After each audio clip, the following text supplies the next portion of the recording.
Jāņa 2. vēstule 1. nodaļa. Es, presbiteris, izredzētajai nama mātei un viņas bērniem, ko es patiesi mīlu, un ne tikai es, bet arī visi, kas atzinuši patiesību, tās patiesības dēļ, kas mīt mūsos un būs ar mums mūžīgi. Ar mums būs žēlastība, apžēlošana, miers no Dieva Tēva un no Jēzus Kristus, Tēva dēla, patiesībā un mīlestībā. Es ļoti priecājos, ka esmu atradis starp taviem bērniem tādus, kas dzīvo patiesībā pēc pavēles, ko no Tēva esam saņēmuši. Tagad es tevi lūdzu, cienītā, ne jaunu bausli tev rakstīdams, bet to, kas mums bija no sākuma, lai cits citu mīlam. Un šī ir tā mīlestība, ka mēs dzīvojam pēc viņa baušļiem. Šis ir tas bauslis, kā jūs esat dzirdējuši no sākuma, lai jūs dzīvotu pēc tā.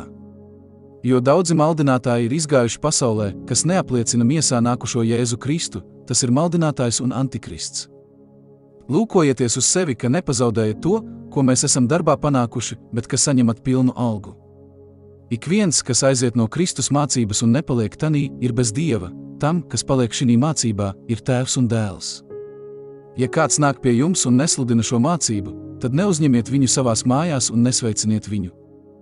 Ja kas viņu sveicina, ņem dalību viņa ļaunajos darbos. Kaut gan man jums ir daudz ko rakstīt, es negribēju to darīt uz papīra un ar tinti, bet es ceru nākt pie jums un runāt no mutes uz muti, lai mūsu prieks būtu pilnīgs. Tevi sveicina tavas izredzētās māsas bērni.